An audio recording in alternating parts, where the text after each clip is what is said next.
All right, folks, welcome back. All right, so this is a weekly summary as of week ending March 21st, 2025.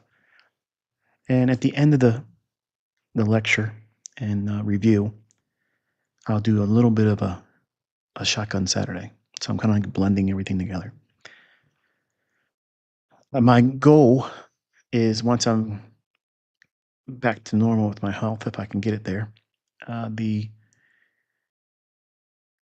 weekend will have something like this each Saturday. And if my schedule doesn't permit it Saturday, then it'll be Sunday or maybe earlier on Friday evening. But this is kind of like where I review basically the week. I will talk about things that are, in my opinion, encouragement, and also teach something that's salient for that week. What was useful? How did I use certain things? Whether it be I show it in Telegram for the free students that are in there, watching me call the market and trade, and then or if I share an example, after the fact. In other words, if it's something that I've done with a family member, or my son that I worked with him or worked with, like presently this past week, I worked with my niece, trying to teach her how to build a model and use what I'm basically doing in 2025 in front of all of you. But I can keep going on and on with a big long monologue, and I don't want to do that. But I just kind of like want to thank you for your patience because you probably noticed I have not been putting out videos a lot, and I haven't been feeling well. So as soon as I can get myself back to a point of, I guess, wellness to be able to do it, I'm in a lot of pain every day. So that's what's preventing me. And I'm going to try to get through this one with a lot of probably edits that you won't be aware of, but there will be lots of them because of the pain and discomfort that I'm feeling while I'm going through it. All right, so we're looking at the week ending March 21st, 2025, and we're focusing only on NASDAQ. All right, so this is a weekly chart, and I'm showing the continuous chart on TradingView. And if you pull up NQ, just put that in the search tab and then click on the NASDAQ futures. It'll give you the top option, which is the continuous chart. So that's what we're showing here. And I'm going to contrast that with the actual contract month for delivery June 2025. But this is the weekly continuation or continuous chart rather. And this is the actual futures contract for June delivery 2025.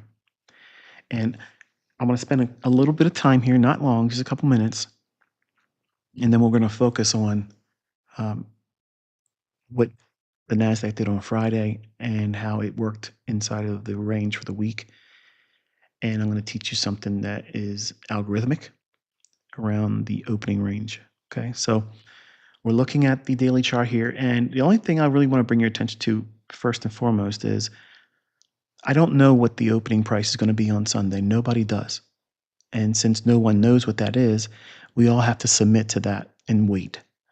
When that opening price is delivered on Sunday at 6 p.m. Eastern time, then we could start worrying about what may or may not happen for the week.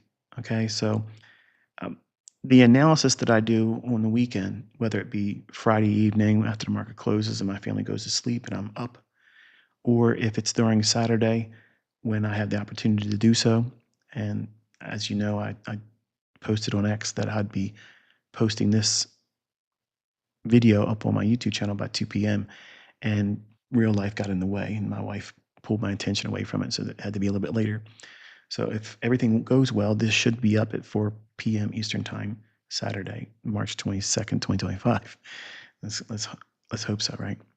So because I don't know what the opening price is on Sunday, I'm going to give you what I believe is likely to occur. This is what I'm personally looking for. And I'm also going to give you the things that would be contrary because I don't know what Sunday's opening price is going to be. And it may change what I'm going to share here. And it's been like that ever since I started teaching. My private students in mentorship will confirm this is how it's always been. We have to submit to whatever the opening price is on Sunday. And then we can start running calculations. And then we can start doing our projections and what we think the weekly high is going to be, what the weekly low is going to be, the daily highs and daily lows. All those things, they are much easier to do once we know where the week opens. And because of all the things with tariffs and all the trade wars and all the things I told you back in, well, old Twitter spaces, we're seeing that come to fruition now. And it's making things a little bit more complex from the fundamental side. And that's the reason why I don't focus primarily on fundamentals. I trust the technicals will give me everything I need. And if I'm wrong, I'm okay. I'm okay with being wrong. But I'm not astute enough to decipher or, you know, break down what the fundamental aspects are going to be, because no matter how long you've been doing this, if you lay the fundamental data in front of a room full of people or traders, they're not all going to come to the same consensus. So it's an opinion. And I'd rather have my opinion derived from the technicals inside price action than that of trying to decipher what fundamental data is going to be salient or not. So if you look at this little area right up in here, this is a volume imbalance, okay? And what makes it a volume imbalance is the fact that there are two candles that are touching one another only by the wicks. The bodies are not touching at all. So that little segment, that's where my eye jumps to. And I believe since we have basically staved off any kind of lower prices on Thursday and Friday, Friday looked like it was going to break a little bit more aggressive, but it only went down to the balanced price range, which we'll talk about again in a couple slides from now. Once it took out that low, which what we were aiming for, then it pulled back and we traded near the upper portion of the weekly range. I'm under the opinion, let's say it that way, that should we take out Thursday's high, we're going to take out this high. And then if we do that and don't reject there, it's going to gravitate up towards here. Now, there's supposed to be something that's, impactful April 2nd as it relates to tariffs and such. I'm not going to go into detail because I just go through the headlines. I don't ever read articles. I don't do any of that kind of stuff. But I like to look for financial headlines that kind of like point to certain dates or promote fear or exuberance, excitement about something being moving in one direction or another. And usually when their headlines are talking about it, it's already been moving for a while. So I like to fade those types of things. But when it comes to the tariffs, I'm kind of like keeping my cards close to my vest, meaning that I'll just have to take it how I see it when it occurs. So April 2nd, I'm looking for still lower prices. I don't think that we have made a low here, at least from the technicals that I see here. Nothing in here suggests that we're going to trade, back up to the highs up here. That's simply not in the cards for me. But I believe because we've spent a lot of time back and forth in here with all these candlesticks, the only real separation from where we are right now on Friday's close to that of this price run here from this short-term high down to that low, this little area here is the only portion of price action that's somewhat broken. In other words, if this was like a metal chain, this would be the weak link. So it's going to most likely, I'm not suggesting it's going to have to do this, but I'm under the opinion that it wants to maybe go back up in there and lay a candlestick back inside this little separation between these two candles' bodies. Then we could see it roll over. Now, if we roll over into next week and just don't even come back up there, that's exceedingly weak. And then we're looking for things below 19,000. So it remains to be seen where we open up on Sunday. So that's the windshield view, what I think is likely to occur going to next week. But again, that prognostication may not be accurate because I don't know what the Sunday opening price is. So if you've gone through my mentorship core content, you've heard me talk about this before. It's not the first time I brought it up. And you can watch those videos on my YouTube channel for free. Do not pay people to buy my mentorship videos. They're absolutely on my YouTube channel and have at it. So, all right, and this is the hourly chart. And that segmented little break in price action that I highlighted on the daily chart, that's being shown here on the canvas of a 1 hour chart, as you can see here. So this is the daily volume imbalance. And this is the price range that we've had basically for the entirety of March. This, to me,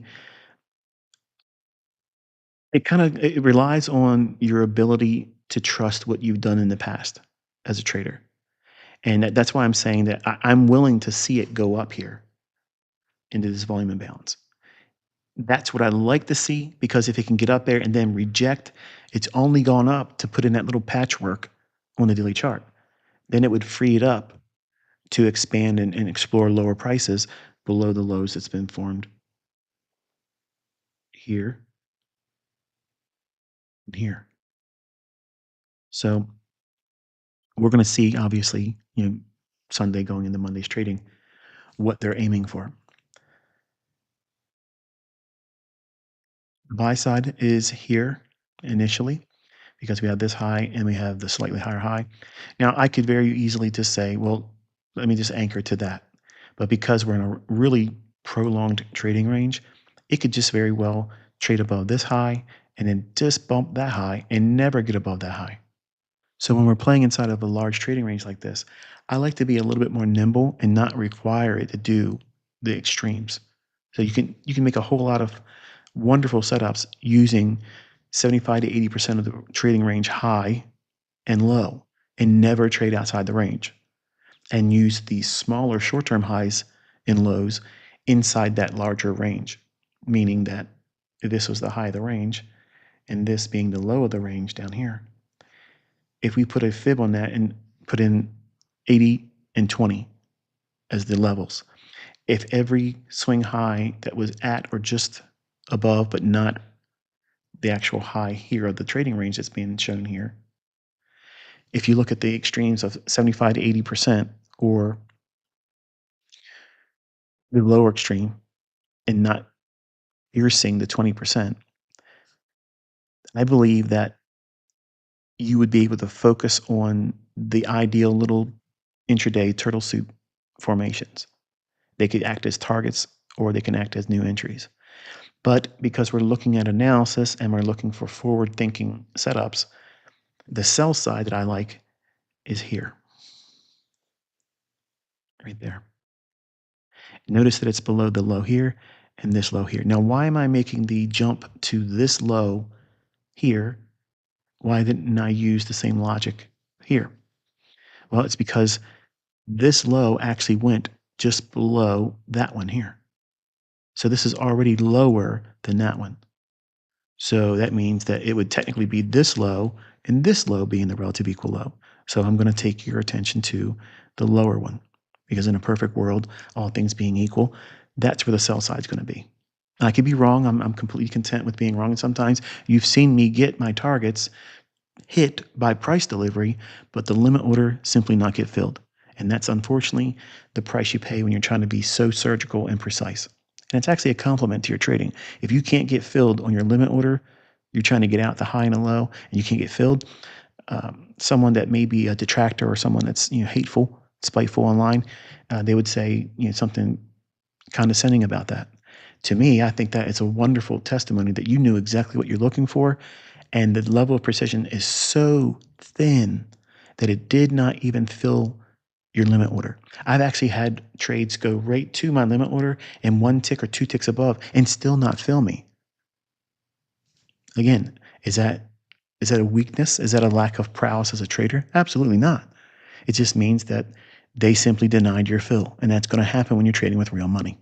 So those are my liquidity pools on the hourly chart. I'm going to drop down into a 15-minute time frame.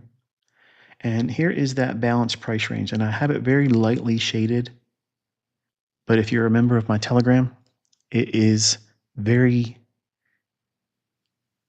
I guess, satisfying to see what we were looking for this week trade down just below that low by a tick. Look at that. That little tiny little stab below that. And then we had all this price movement moving higher. We're going to break down Friday's price action, but I want you to take a look at this 15-minute time frame. Pause the video and think about why price went to this level here before closing. All the way from this low, all the way up here. Why did it draw here? Okay. Look at what you did in your own analysis. Look at what you did in your trading. And then when you're ready, unpause the video. If you don't pause the video, these are really wonderful opportunities that you're going to miss if you don't participate interactively. Okay. So it gives you the opportunity to look for the reasons why price did something versus just simply watching the video and saying, oh, well, I would have saw that. And that would be unfortunate because most of my students like to say things that they really wouldn't have done if they followed the directions and paused the video. You don't know, you can't trust your progress and or learning and measure it accurately unless you do these exercises. That's why I put them in there. So pause the video when you're ready, unpause it. You didn't pause it, did you? Tell me you just don't want to listen. So I want to take your attention to that candlestick right there. That's 10 a.m. on Thursday. Okay. I'm not going to add it to the annotations, but I want you to write that down in your notes, and you should be writing things down as I'm talking to you in these lectures. If you're simply watching it like Netflix, you're never going to retain it. You're not going to remember it, and you're certainly not going to be inspired to take the information that you gleaned from it and go into your charts looking for it. If you're not writing things down that I'm talking about, you're wasting your time. I'm not wasting my time. You're wasting yours. So don't waste your time. Do it the right way. Take notes. But that 10 o'clock candlestick right there, I want you to annotate that, okay? Because we're going to refer to that at the last few minutes of the review, if you will. All right, and it's the 5-minute chart. And again, I want you to think about what you see here in this chart. And I won't ask you to pause the video, but again, in that same proximity, right in here, I want you to look at that on your chart as well. I'm going to annotate that.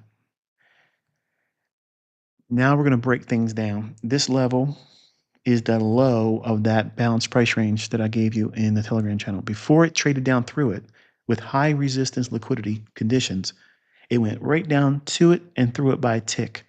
And that was the low. That was the low of Friday. And then all the way back up to here. Wouldn't it be interesting? Wouldn't it be enigmatic if you could determine where that high was going to be? Now, you've seen me do things already this year, and if you've been with me for a long time, especially paid membership and mentorship students, they've seen me do things that are extremely precise. And I'm not here to show off. Okay, I could put on the ICT mask and do all the Stone Cold Steve Austin, theatrics and stuff. But I'm hopefully past that. You guys can just simply just absorb the information I'm sharing, and we can talk like we've been friends for a long time. Looking at that price run from that low, mouse here, that low up to here, we're going to look at all that price action right there. And I want you to think about it, okay? Because there are a lot of people that are still jawboning and telling you, as a student of mine, that there is no algorithm. They're going to tell you that there's no rhyme or reason to the candlesticks. There's no justifiable means to an end by looking at the things that I'm showing in the chart. They're all just cherry picked. That's what they're going to tell you, but you're seeing that is not true because you're watching me do it live, candle by candle, in a very large audience. And I've had a large audience following me for years behind a paywall. And I've been doing these things ever since. And I've been doing it a lot longer than 2016 as well. But I want you to think about, if there is an algorithm, say you're on the fence, say that you came to this video for the first time, you heard I'm that guy that talks about the algorithm. I'm the guy that knows, this, that, and the other thing. Okay. I want to challenge you. I want you to think about, how might a algorithm deliver price? If there really is something at work, if there's an engine behind the scenes that's controlling the spooling effect of price action, where it starts to run and just reach to liquidity or inefficiencies, when would it do it? Wouldn't it do it by a specific time? Wouldn't it do it if it was bullish or bearish either way? Wouldn't it be seen in the bullish phases and the bearish phases, even in an intraday price chart? You would be able to see that, wouldn't you? I'm going to talk about a lot of things here that answers a lot of questions that came to me by my own personal students that are behind a paywall. And these are questions that come to me in the comment section because, yes, it doesn't look like there's a comment section that's open and people are leaving comments, but you just can't read them. There's a lot of people that are posting things that are crypto oriented. They're just basically spamming the comment section of my YouTube channel. So obviously, if you want to bring some heat towards me, I'm literally on X where everybody can talk to me. So I'm not hiding behind the comment section of my YouTube channel. I'm just babysitting no one in that comment section, really. I just want to have the ability to see people's comments and all of the adoration and the appreciation. Majority of it is 99.9% of it. It's that.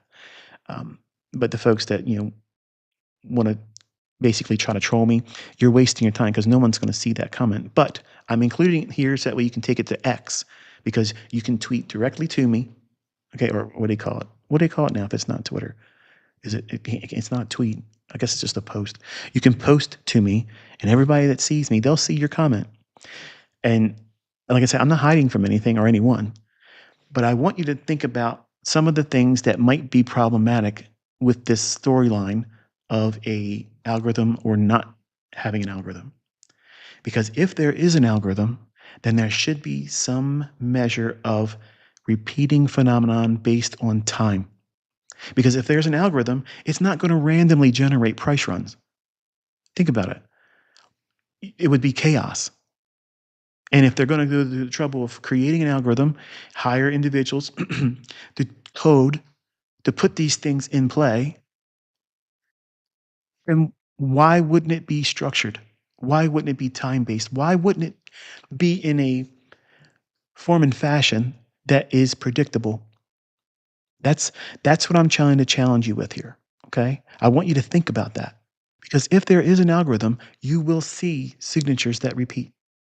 And they're going to be timed. They're going to be very specifically time-based price runs. That means they begin and or end at very specific times. Think about that. Because this is the easiest way to run a litmus test against the theory that I'm promoting and have been promoting for a long, long time. There's a lot of people out there, they know about algorithms in trading. And there's a lot of people that'll say, yeah, there's lots of algorithms out there. Yeah, there's lots of algorithms out there. High frequency trading algorithms, there's higher time frame algorithms, all those things, they're true. But that's not what I'm talking about. That's not what I'm talking about. How can, listen now, how can all of those various large institutions that use high frequency trading algorithms, they use algorithms to put themselves in very large positions. They're not always high frequency trading algorithms, but they have an algorithm that facilitates their trades when they put them into the marketplace. If we cannot see time-based signatures, if we can't see that based on the logic that I've already taught these very specific times, and you see my students all around the world, they're taking money out of prop firms, huge amounts of money out of the prop firms. They're trading their own accounts with real live regulated brokers like Amp Global, TradeStation, Ninja Trader, all of these big names. I have students in every one of those areas, and they're taking down huge, huge deposits turning to large withdrawals. We're taking money out using what I'm teaching and what I've taught. And as its creator, nothing pleases me more than to see that.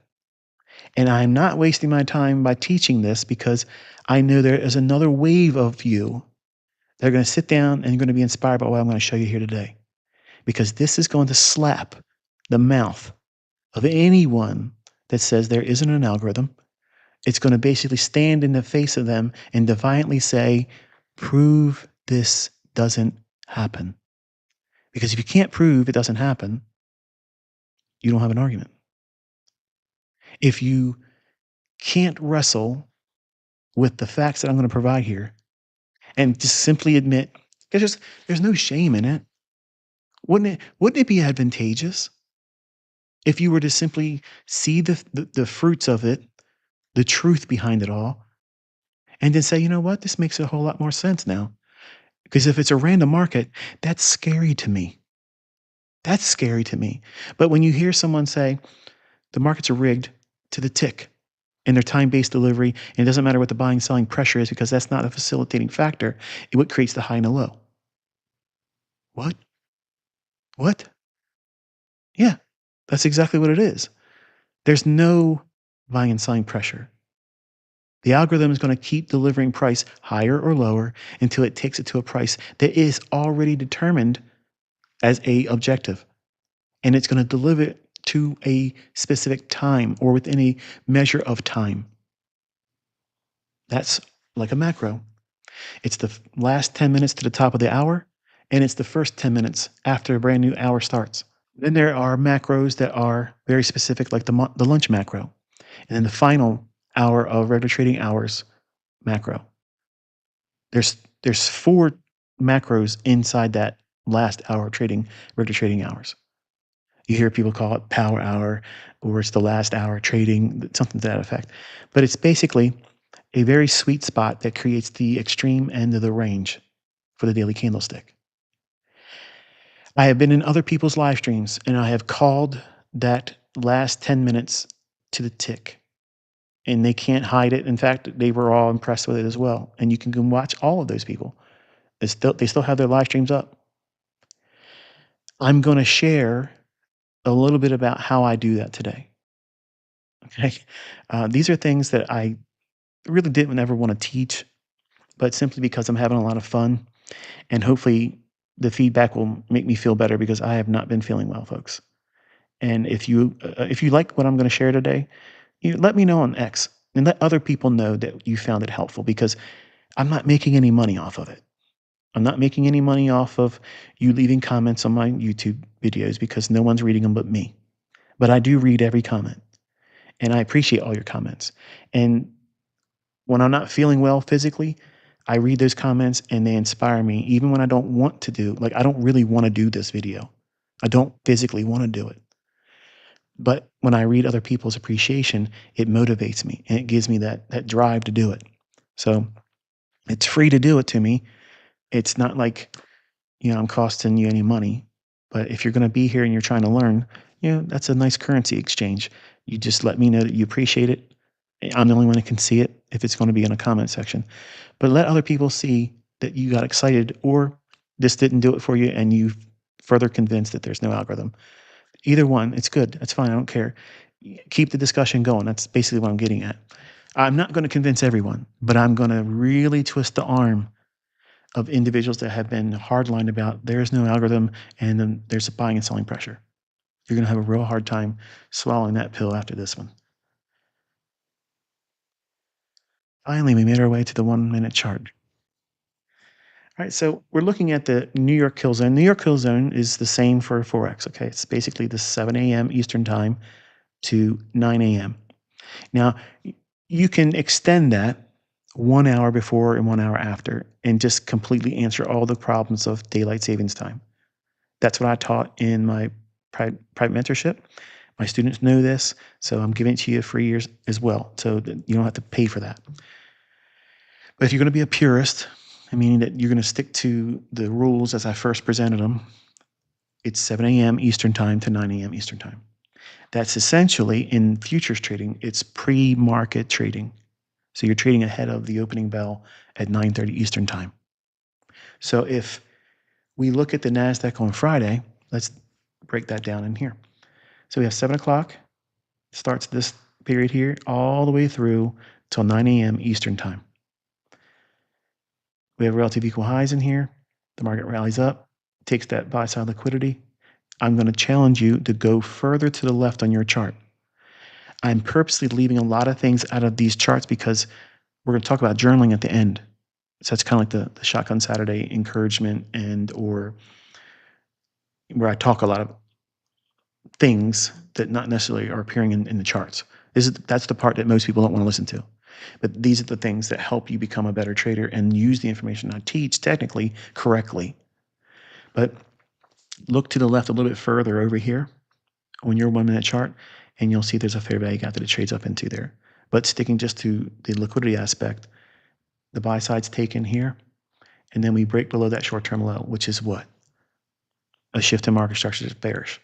Then the market trades higher. This is model 2022 in and of itself. For the folks that guys, oh, I ain't seen it working in months. I don't know what you're looking at, but it's working every day. The market breaks down, and this is an institutional order flow entry drill. And that simply means that this candlestick didn't get completely filled in or closed in and repriced back to the previous candle's low. This candlestick's buy side imbalance, sell side inefficiency. Then this SIBI, sell side imbalance, buy side inefficiency, creates a balanced price range there. That's why you would expect to see an institutional order flow entry drill. The easiest way to anticipate the institutional order flow entry drill is if there's a balanced price range in the fair value gap that it's trading up into. 9 times out of 10, if you're bearish, it's not going to completely close that in. And that means that you can do a very shallow run above that high as your entry and not try to use the consequent encroachment or the entire range closing in on the fair value gap. Toss that in there, no extra charge. And then we break down with displacement again, and all of these candles here, the lowest opening price, that's changing the state of delivery, trades up into the bearish order block, and then it breaks down there. Once we get below this low here, we do so on a expansion. It's heavy displacement, meaning we have a candlestick that creates what? A fair value gap. Since it's done that, below this low, and here's the main thing, we talked about this in Telegram before it reached it. I told you in Telegram, I'm interested in getting below that balanced price range of the 18th and the 19th of March. A big block of price action. Okay, if you're a member of the Telegram channel, it's free. The actual official link, you can find that on my YouTube channel in the description portion of the channel. It's right next to where I post my X link to get onto X and watch whatever I'm posting there. And then my main website, which is theinnercircletrader.com. It is likely to trade down here. So that means we were looking for this. So the draw on liquidity is what? Is it bullish? No, it's not. We're up here. So this displacement here, once it gets below this low here and does that, we want to see it stay open. And if it stays open, it's going to act as what? A breakaway gap. Then the market breaks faster, and then we have a big sell side imbalance, buy side inefficiency, right where it should form. What do I mean by that? Well, if you take this gap here, it's roughly, by eyeballing it only, it's about halfway from the high to where it's formed to where that line is here, that red line at 19,604.25. That's the low of that balanced price range, that big block of price action I shared in Telegram, of the 18th and the 19th of March for NQ. I wanted to see it go down below that and explore below it. It did. It went down a tick or two below it and said, that's enough for me, and went back up. But that's still what we were looking for. So if this was the draw on liquidity, and best case scenario would be trading down to that sell side, I made no mention of this as a hard selling point. This level here absolutely was called in advance in Telegram. So you're seeing 33 years of experience of knowing how the market's likely to draw to these very pools of liquidity. Now, admittedly, on Thursday, I believe it was, I thought that we could potentially trade to Wednesday's high when we were in that parabolic run up, because it's FOMC week. It's likely to happen, and it didn't deliver that. Okay, so while that didn't deliver, does it mean that the concepts fail? Does it mean that I don't know what I'm doing? Does it mean that they're changing the algorithm? Absolutely not. It just means in a week like FOMC, you're probably going to get it wrong. And the day after FOMC, well, it's not a stretch to assume for a moment that imperfection is likely to creep in to everyone's analysis, and I'm no exception to that rule. So Once the market reaches down here, we can very easily see that that was a measuring gap. But I'm sure you probably want to see some more details to prove that was a measuring gap, right?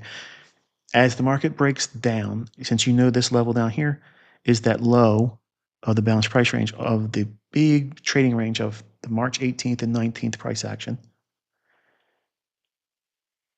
if you drop a fib from this high, and we'll do it here. You anchor your fib to the high and you pull it down, okay? So since this is a static chart and it's not me doing it live over a chart, imagine my cursor's just like that. I'm holding it right there. I want you to take your attention to that red level right there. That's the 50% level on the Fibonacci. As I pull the fib down, I'm trying to eyeball this 50% level and line it up with the middle of the measuring gap. So I'm going to overlay this red line with this dotted line, which is half or the middle of this sell side imbalance, buy side inefficiency. So I'm going to pull it down from here, and I'm going to aim for that level right there and drop it. And it looks like this. So I pulled the fib from this high all the way down. There's where my cursor would be until the 50% of the fib anchored to that high. It stops me here because the 50% level laying over top of the consequent encroachment of this gap, that gives me the perfect measurement for measuring gaps. Okay, or it's basically like the equilibrium or grading a price swing. We can anticipate where measuring gaps are going to form if we know where the draw on liquidity is. Isn't that fascinating? Isn't that fun? How about where does the breakaway gap form? Around 20 to 30% of the implied dealing range. What's an implied dealing range? Implied dealing range is when the market was up here and you anticipate selling off. Where's it going to sell off to? Well, we wanted to see it go down below that 18th and 19th balanced price range of March. That's this red line down here. So we can take a fib and just loosely take it from the sell-off point and drop it right on the red line here, and you're going to get a general proximity where that midpoint is. But it's further refined when you actually use what? Price run in and of itself as it forms, candlestick by candlestick. So here is the upper quadrant of that implied dealing range. An implied dealing range is a price run that has not completed yet. If you're bullish or bearish, where your terminus or target is, which is this level here that was qualified and quantified inside of the Telegram channel before it reached it. So by having projections like this, we can grade our price swings. And breakaway gaps are wonderful to anticipate near the 20 to 30% of the price range that has yet to deliver, and then 50% of it. See that? Now, in and of itself, to me, I felt that that was very fascinating when I was coming up and I was seeing these types of things in my own analysis. I was like, wow, I've always seen books talk about gaps, common gaps like breakaway gaps, measuring gaps, exhaustion gaps. They're not my concepts. I didn't create them, okay? But I did come up with a concept, as I'm teaching you here, which is implied dealing ranges and anticipating where they're going to form, where they're forming. And on top of that, you can anticipate the time they're going to form. That's going to be outside the scope of this lecture, but I will have it in volume 3 of the books that I have worked on. I know. Come on, ICT, come on. I can't put everything in a video, okay? But I will teach it, I promise you. So if we know that this is the midpoint, which qualifies and confirms this is a measuring gap, this level right here stops when we get this overlapping of the midpoint and 50% of the fib. This level here, pay attention now. Look at the bodies. See that? Isn't that beautiful? So you're telling me, seriously, this is fun. You're telling me that the buying and selling pressure just happened to form all the bodies right there, but the wicks are allowed to do the damage. What did they do? They went down just below that low I told you, that the 18th and the 19th balanced price range formed. And it went down below it by a tick. And then it came right back up to close inside of the level that's projected for a perfect measured run. So the implied dealing range came to perfect fruition, and it's confirmed with what? Look at the bodies. Stopping right where the fib qualifies, that being the measuring gap. Do that on your own chart. Mimic what you see me doing here. Okay. Obviously, you're probably not going to do it if you're watching it months from now or years from now. But I can't make, you know, a solution for that. Just know that I've done it here, and you're welcome to, look around on X, and there'll probably be people sharing it too. But the bodies stop at that level. The wick goes to where I said it was going to go by one tick or two and says, that's it, we're done. So the bodies confirm that has been delivered perfectly. And the wick has told you what? The damage is done. We traded below that 18th and the 19th price action, that balanced price range of choppy range bound block of price action. We've done it here. And then we had this run above this short-term high right there. What is that? That's a shift in market structure. So we can anticipate the market doing what? Going higher if it breaks out and starts running. We see it deep dive, doesn't take out the low, but the bodies are doing what? What are they doing there? Staying in that level of that implied dealing range. Then it starts to rally. There's details in here that we're going to ferret out, but you can anticipate price doing what? Breaking this high. Now, why? 9:30, we have the opening range. The opening range is 9:30 to 10 o'clock Eastern time. Now, I know, there's a lot of folks out there that they'll say opening range this or that. Some guys are saying, here's the first 5 minutes opening range. There's guys that say, okay, here's 15 minutes opening range. Here's this and here's that. I'm telling you, it's 30 minutes. I promise you, you're going to see why it's 30 minutes today. Okay. But I want you to understand that anything outside of 30 minutes is just an opinion. And that's why you're not seeing them show what I'm going to show you today. What I'm going to show you today is going to blow your socks off. I promise you, any other time element isn't going to match up with what I'm showing you here today. And that's what I'm trying to twist the arm of the individuals that are just wanting to argue, whether it be in my own comment section or in other people's. I read it, I look at other YouTubers, and they're always, having my name in their mouth. And they're talking about how this, that, and the other thing, there's no algorithm. But they never want to put up against it. They never want to show whatever they're doing against what I'm proving live in front of almost 100,000 people that did not pay me to be in there watching me doing it. I want you to think about how the opening range of 30 minutes, what do we do with that information? Well, obviously you have to know the low of it and the high of it. And that's what I've annotated here. So by having that range defined, we start looking for first presented fair value gaps. Now, if you're an order block trader, you're going to wait for the first order block to form that's salient to your bullish or bearish stance on the session. It may be breakers. It may be a institutional order flow entry drill. It may be a propulsion block. It might be a volume imbalance. It might be anything that I've ever taught. That's your TD array. But I'm pushing the first presented fair value gap because it's good. It's like a silver bullet. It's like it's there. It's always going to be there. But there are some aspects to first presented fair value gap that I want to include here today. If you have a very small, and there's going to be times where you look at the individual price action of any given day and you may question, is the first fair value gap really valid, or should you use another one? And the general rules are this. Obviously, when we're looking at inside this range, from this candle's high to that candle's low, that's the actual range. But the range in time is here from 9:30 a.m. Eastern time to 10 o'clock Eastern time. So you're having to look inside that portion of time for the very first presented fair value gap or the very first PD array that you're going to employ as your model. The easiest one to spot is the fair value gap.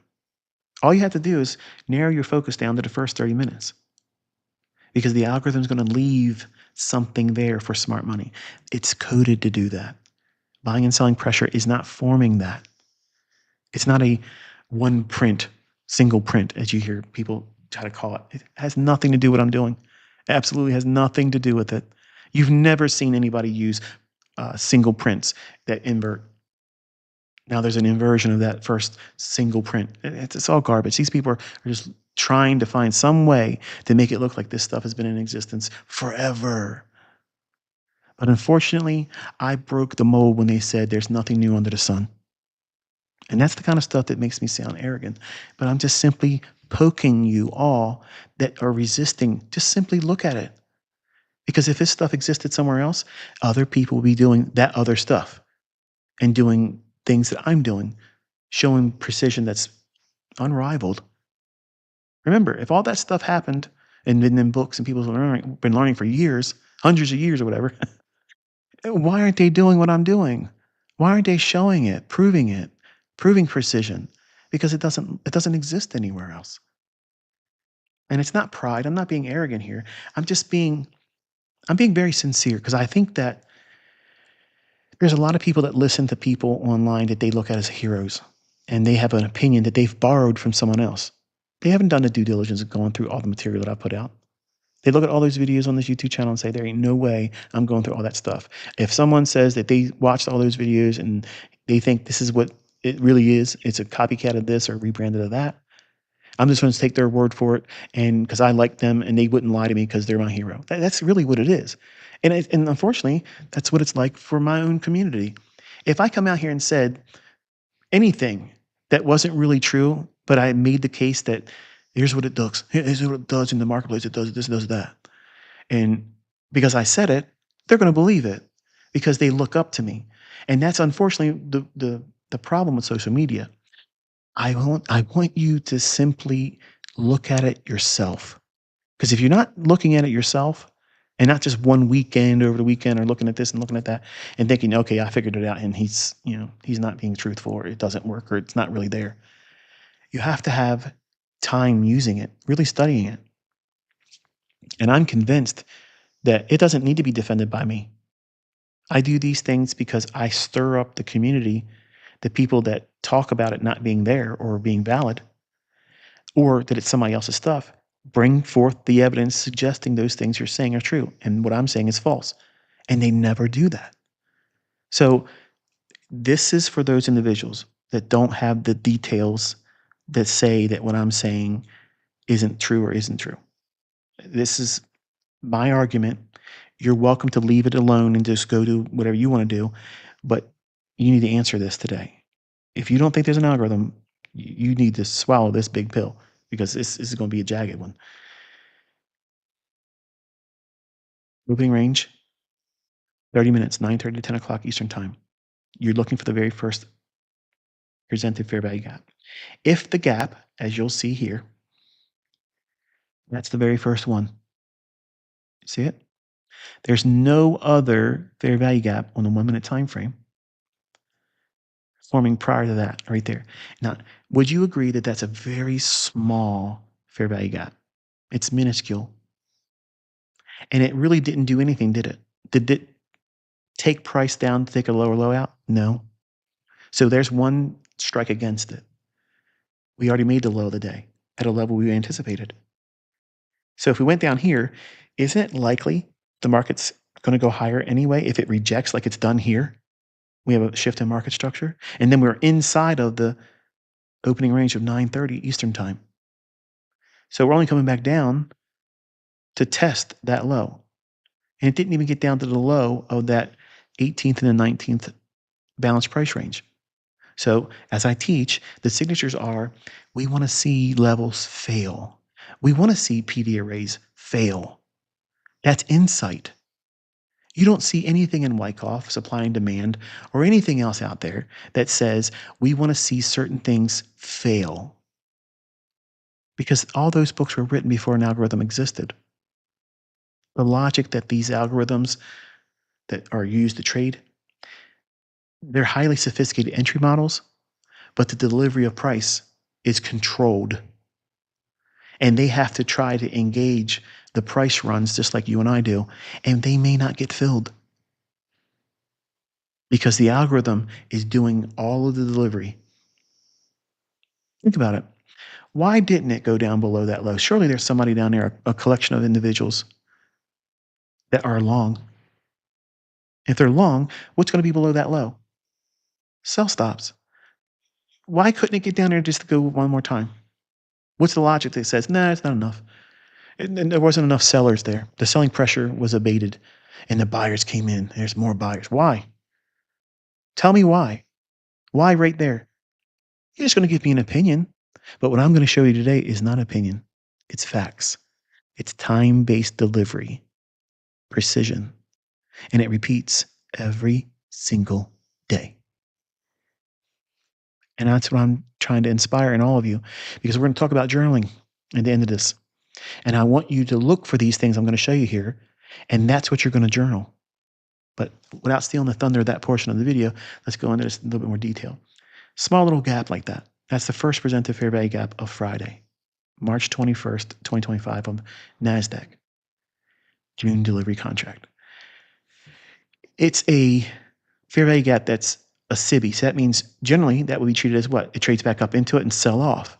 But that's canceled out because we reached our target. Now we have a shift in market structure here, and we didn't take out the low there. So we're inside of the 9:30 to 10 o'clock opening range. So if we take out that high, we really have what? We have a move outside of the opening range higher when it should be bullish because we've hit our target for the week and we rejected it here. So wouldn't it be favorable to see a larger fair value gap than this one that's in an opposing direction? If this is a SIBI fair value gap, in other words, it's a down close candle, this is what you'd see the opposite of, which is a BISI, buy side imbalance, sell side inefficiency. And notice the difference in contrast of its displacement. Significantly larger, isn't it? This would be your very first presented fair value gap within the context and narrative of what you have in price action here.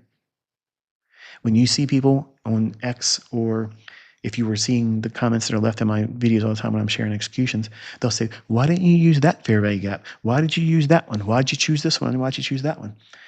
There are rare instances where my eyes, because they're 53 years old now, they're just not as good as they were when I was younger. And sometimes I make a mistake and I grab the wrong candle, or I'll type in the wrong time. And when I've noticed it, and other students have been gracious enough to let me know what I've done wrong and made an error referring to a very specific time, when they know what I'm talking about, they know that I'm referring to a different time. It may be the candle right before it or candle after it. It's the old man in me that's showing to the surface, and it's unfortunately what happens when you get old. My vision isn't what it used to be, and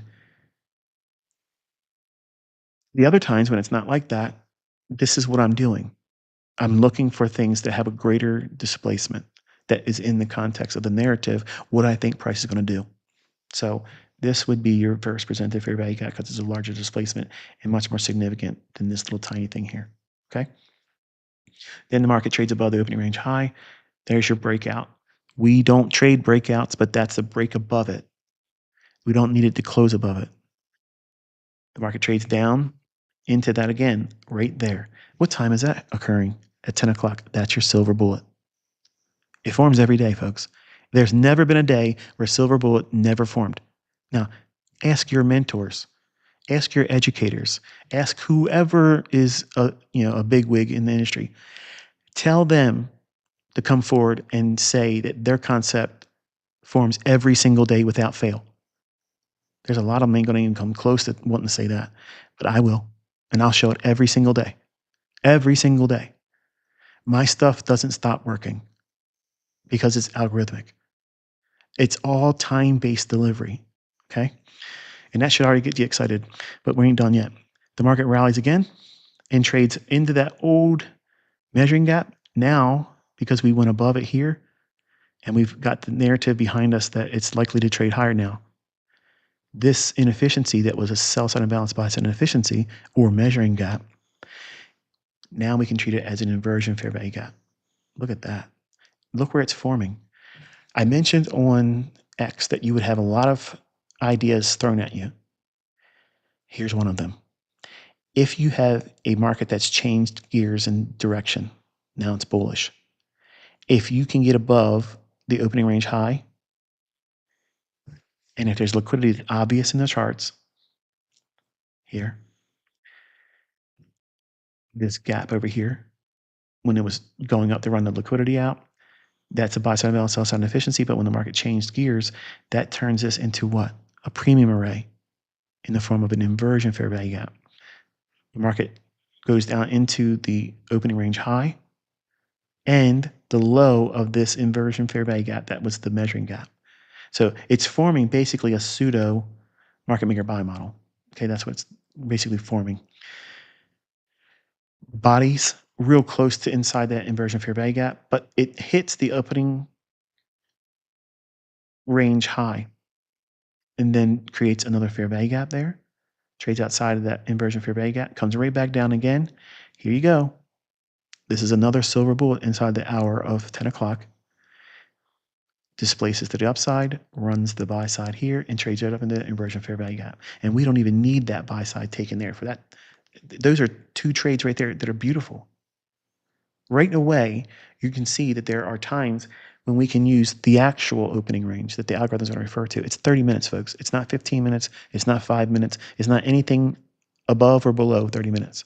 It's always 30 minutes. Period. Moving forward in time, here's that inversion fair value gap that was projected over here and that buy that was running off of that. Then the market retraces and trades down. And what is it doing? It's trading back inside of the opening range. I'm not saying opening range gap. It's the opening range. It's the first 30 minutes, 9:30 to 10 o'clock Eastern time. Now, I have added the Fibonacci to the opening range, low to high. That's what I did here. And I added the upper quadrant and the lower quadrant. Now, if I'm bullish on a market and it trades down inside the opening range, I'm going to be watching that upper quadrant. Oh my. Oh my. You feel that tugging in the corner of your mouth? Go ahead. Go ahead. Let it happen. Smile. It's fun, isn't it?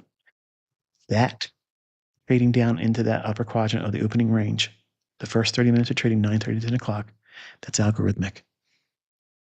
It's also occurring at a very specific time.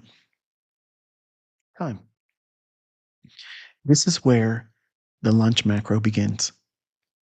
11:30, right here. That starts that whole overlapping of what already has happened. What's happened already? The market traded lower from here. There's buy side resting above that.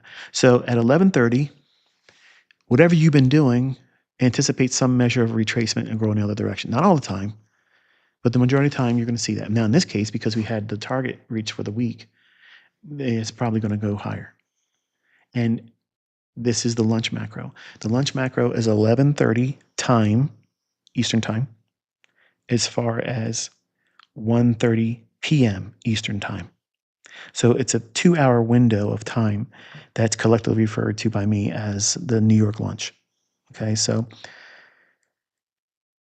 by hitting the upper quadrant of the opening range, when it's bullish, you can time an entry in here to go higher. Now you can use an inversion fair value gap here. You can use a turtle soup, or you can anticipate the run back above here and trust that it will give you a fair value gap, some kind of order block. In this case, you can see very, very beautiful immediate rebalance there. And then starts to run higher. These levels are standard deviations. The standard deviation of the opening range, the first 30 minutes, 9:30, 10 o'clock. This is a half a standard deviation, one standard deviation, 1.5 standard deviation. And it trades up to that after taking the buy side out here. Right here, beautiful delivery, algorithmic, all perfectly delivered. Now at that point, we're going to take our attention and scrub forward again. This gap here, we're going to extend it forward, but now because price is above it, I'm not going to change the color because I don't want you to lose sight of what it is I'm referring to in proximity to that. So just know that once we went above it here, this would be referred back to as a reclaimed bullish fair value gap, not a bearish fair value gap. But I want to leave it this way so that way you can follow it in the slides of my PowerPoint presentation here. That's it here, extended all the way over. So here's that run up to that standard deviation 1.5. And then one more time it bumps above it and trades down into the lunch macro ending at 1:30 p.m. And now we're creating what? The opening range, the first 30 minutes of 1:30 to 2 o'clock Eastern time. That's what sets the tone for the market structure. All of the magnificent and precision-oriented aspects that I teach, it all starts from here, 1:30 to 2 o'clock. Find that in Wyckoff. Find that in Elliott Wave. Find that in anything. It ain't there, folks. It's simply not there. Okay? The Mac Daddy, the Muriel McCoy, he's telling it to you right now.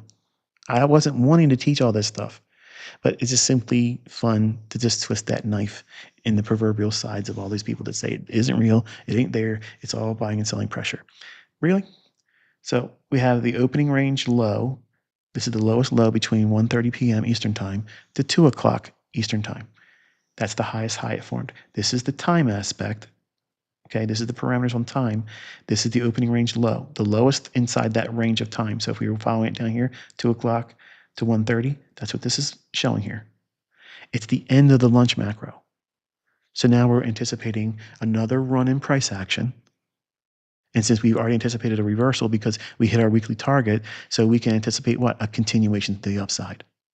See how that's we work together to build a narrative based on what has happened and what's less likely to happen, less likely for it to continue lower, because we already traded below the weekly target of the 18th and 19th bound price range, and it rejected strongly on a Friday. So now we have the opening range high, and then inside that opening range, here's your first presented fair value gap. Oh my goodness. This looks like someone's put this together. Like there's a real storyline behind all this. Uh-huh.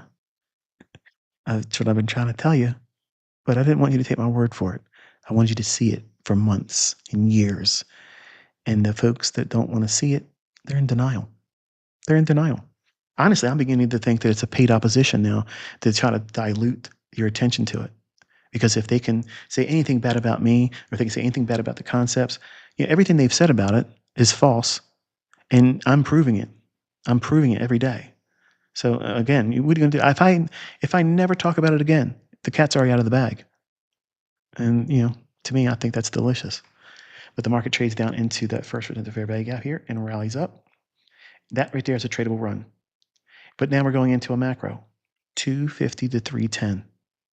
And the market's doing what? It retraces all the way back down to -1 standard deviation of the opening range of 9:30 to 10 o'clock. That's what these lines are here. Okay.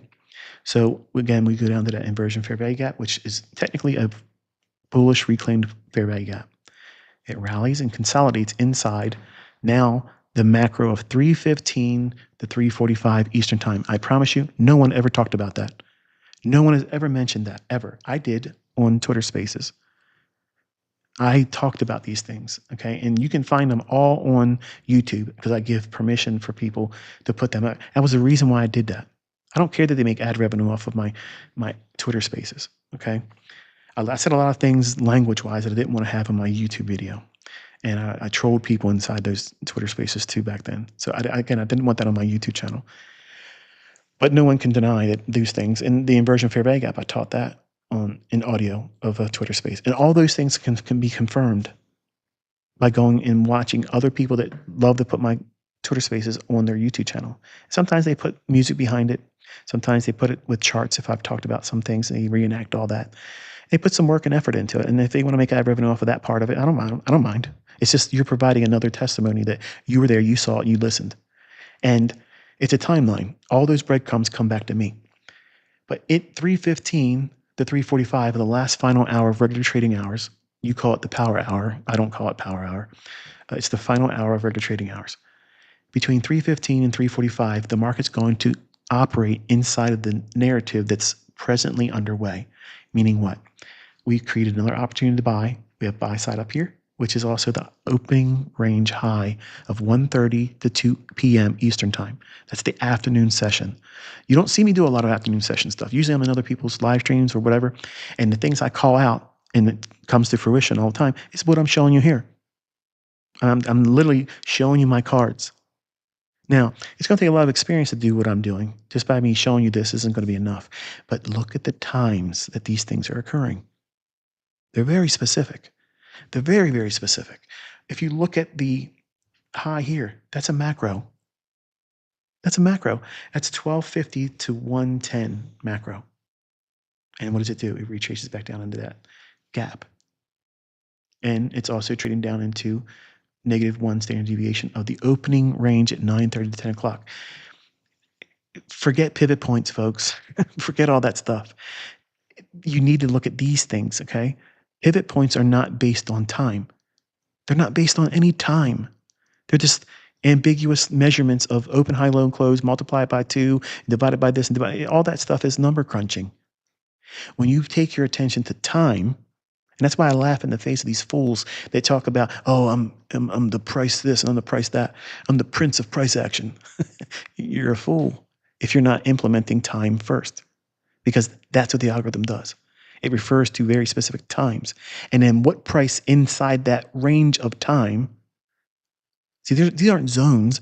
They're highly specific 30-minute windows, 20-minute windows in deference to the macro, or in this case, the lunch macro, which is a 2-hour window of opportunity, but there's a beginning to it and there's an ending to it. And there's price runs that begin and end at those very specific times. When you're journaling, I'll hold off because I'm going to steal the thunder from that portion of the video if I could go on. But during the 3:15 to 3:45 macro, it's 30 minutes.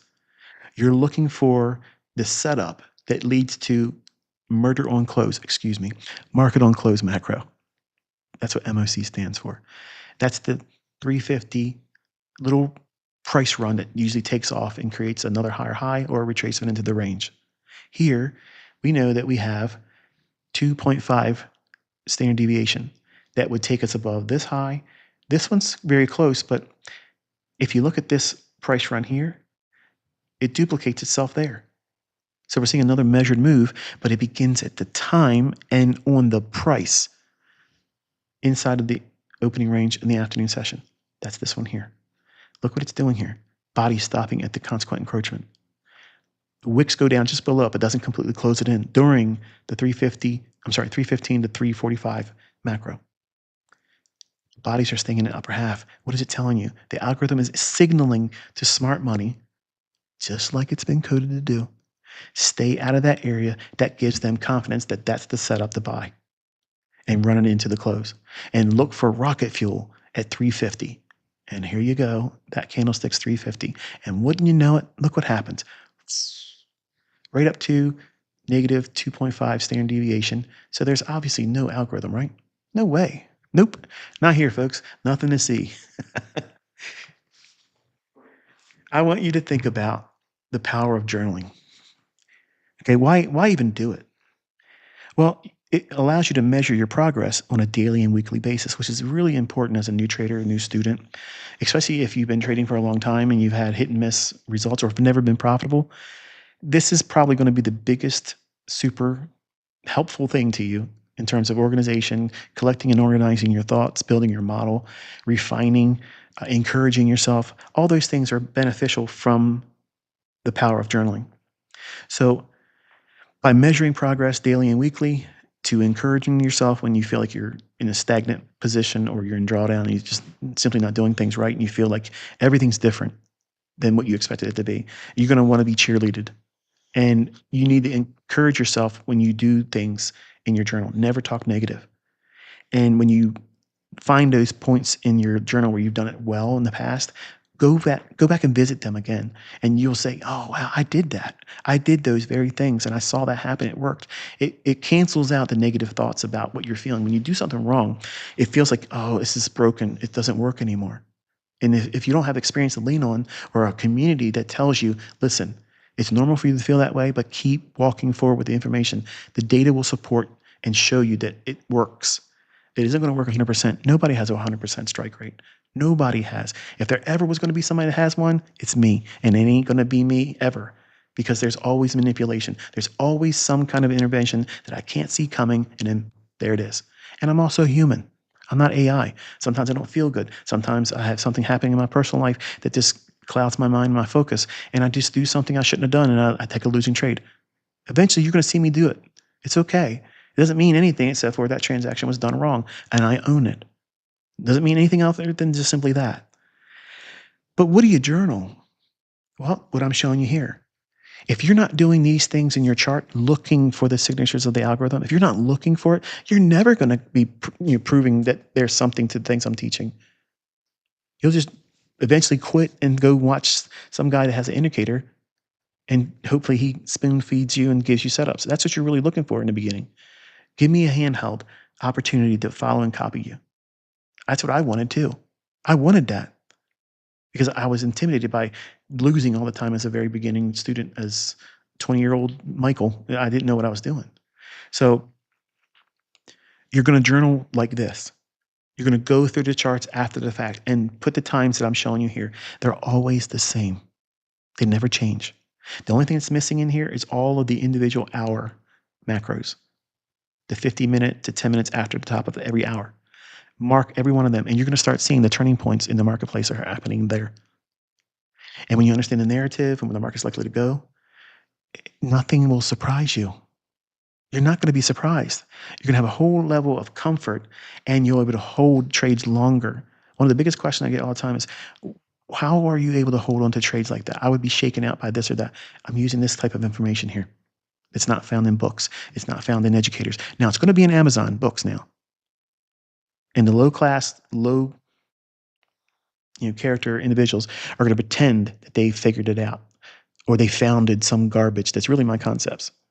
Okay, you see them. They're in my X all the time, spamming my comment section. But look at their posts. It's order blocks. It's fair value guess. That's my stuff, folks. That's my stuff. And they're just rebranding it. You didn't found anything. You didn't discover anything. You're just parroting and trying to put a new name and spin on something so that way you can be a character in the industry. Learn how to do it well. Okay, there's no shame in saying that you learn from the stuff I put out there. Most of you haven't paid for it now. Wouldn't it be wonderful to just put down all that stuff? This image-based argument you're having an arm wrestling match with me. I don't want to say that I learned from you. Well, I understand, because I make a very, very uncomfortable position for people that sell my content. I'm comfortable being in a position where you think I'm a fraud. I'm comfortable being in a position where you say, he's never won the Robbins Cup. Because when you sell my information and my mentorship and my name's attached to it, because that's the only thing that's really going to sell it for you, they're going to think, oh yeah, why would I buy that? That guy, didn't he do this and didn't he not do that? Right. And that's why I do exactly what I'm doing. But I'm also twisting that knife every day in that Telegram channel, aren't I? Here's where it's going to go. Here's how it's going to move. And here's my trade. Boom. What are you going to do with that? I'm holding you right at the very razor's edge. And if you believe in the concept because you've been with me a long time, it's fun watching me. If you're brand new, you're uncomfortable. This guy doesn't have any track record. He doesn't want to show us information. He doesn't want to give us. Listen, don't. I could fabricate anything that's happened in the past. Anyone can do that. They do it all the time with my FX books. You can get a white label broker and put a fake broker, fake trades in there, and make that thing look like it's a real account, and you look like you're amazing. That doesn't mean anything. Trade live. Call it live. Everything before it happens. Everything should be explained beforehand. That's what I'm doing. I'm doing it in a manner where you don't need to see a live account. You don't even need to see a demo account. You don't need to see any of that stuff. Because if I don't know what I'm talking about, I'm going to fail miserably in front of all of you. And look at what everybody's seeing. Isn't it fun? It's delicious, isn't it? Everybody wants me to do this, and I'm going to do the opposite, and you're all still watching me. It's beautiful, isn't it? It's poetry. So you would be also marking every macro, every 20-minute interval. That's the first 10 minutes after the top of the hour and the first or the last 10 minutes prior to the top of the hour. So they're always hour, 50-minute to new hour, 10 minutes after. So that 20-minute window, that's a macro. You want to record that in all of your charts. Well, not all your charts, but in the 1 and 5 minute chart, that's where you should have it. And anywhere else, you shouldn't need it. And the 30-minute opening ranges. For the morning session, it's 9:30 a.m. to 10 a.m. And in the afternoon session, it's 1:30 p.m. to 2 p.m. Eastern time. They don't change, okay? They're always going to be static. And the first presents a fair value gap inside of both of those opening ranges. And then obviously the opening range gaps, which I'm not including here, but you want to back test all this. Mark up your PD arrays like I've done here. And this is very, very slim and not really bloated with a lot of stuff. But look how beautiful it is. These are the things I have on my little notepad, like here. That's the stuff I have written down. You ask to see it all the time because I don't want to teach this. I don't want to teach it because you're going to see a level and say, what is that? And because I won't answer you, you'll get mad at me. So to avoid it, I just never wanted to share it. So you're going to document how price runs form at these times with the very PD arrays that it forms. And by seeing it repeating over and over again, by repetition, you'll start spotting these things are always occurring. And when you start seeing it, it's all time-based, and it's going to the PD arrays that I teach that's coded. Smart money's looking for these same things. Okay? I promise you, they're not using indicators. I promise you, these individuals are not looking at indicators. They're looking at time and price. It's this type of thing they're looking for. Not this exactly, but this is the language I created so that way it gets real, real close. Closer than anybody else has ever got before. And where do they run to? What objective do they reach for? That's your standard deviations on the opening ranges. And then, was there any drawdown in any setup that formed? How much of a drawdown? How long did the time require for that setup to pan out? Or how long did it stay in profit before eventually stopping you out? You journal all those things and you keep data on that. And then you also, you look for these things in terms of how much time and what time the run completed. And you're going to start seeing these signatures and time repeat over and over and over again. There's really no more lessons I'm going to give publicly, either in books or video, that have anything to do with time. This is all you're going to get from me. There are so much more to it, but I'm not going to teach it anymore than what I've shown you here. If you stick to what I've shown here time-wise here and start looking for all the price runs and what PD arrays that form the price runs, you will learn by repetition how to be a better tape reader and read price action better. That's not a promise that you're going to make money. It means that you're going to be more comfortable in your skin watching these candlesticks form and trust where they're likely to go. That in and of itself is not profitable trading or consistently profitable trading. There's a huge gap and chasm between that point of your development and that. But you're never going to get there unless you start. That means journaling, taking the information that I'm showing you here, all the time aspects that I've talked about here today. Include them on your chart. If you're not recording them, I watch my students sometimes live stream, and they're very inconsistent. Sometimes they'll talk about a macro time. Other times they don't even mention them at all. And sometimes they're not even looking at it. And if they would have done so, it would have kept them from being offside on the trades. I'm not going to go in and correct any of my students. Number one, it's rude. Two, it's not my trade. And they're going to learn by doing it wrong. Not by me telling them you're doing that wrong. That creates codependency. That's why I don't give you the entries. That's why I don't give you the stop losses. I'm not going to do that.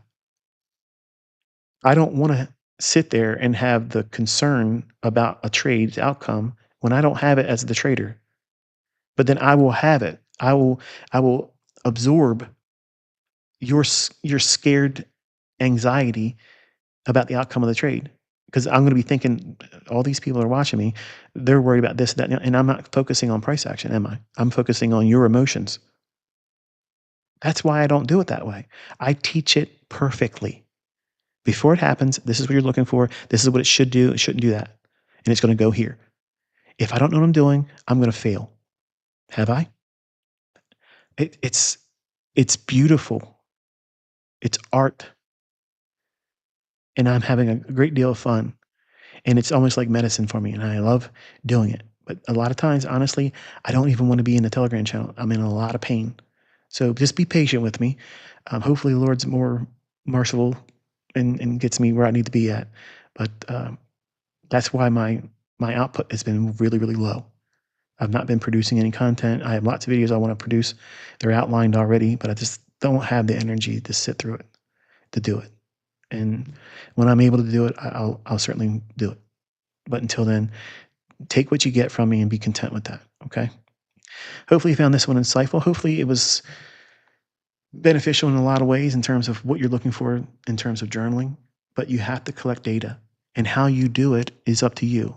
I sent a post to X, and I said that all of you that are willing to share how you journal, and what medium or application or tool that you use, you're welcome to encourage others that are in the same community.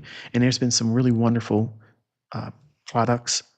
Um, I don't have an affiliate with anybody. I won't ever have an affiliate with anyone. But I've seen enough to know that some of those things look really good from the surface. And some of the students are saying they've been using them for a long time. They like them. I'm not going to say their name here because it will be like an advertisement for them, and you'll assume that I'm doing something through an affiliate with them, and I don't. I don't have any affiliate. You can't pay for my opinion. If I like something, I'm going to tell you honestly. If I don't like something, I'm going to tell you honestly. And that way, everything's the same with me. Whatever I say, I stand on it.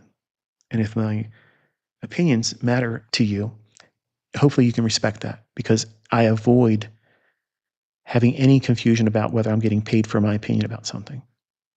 But this is going to be it for this one. And until I talk to you next time, Lord willing, be safe.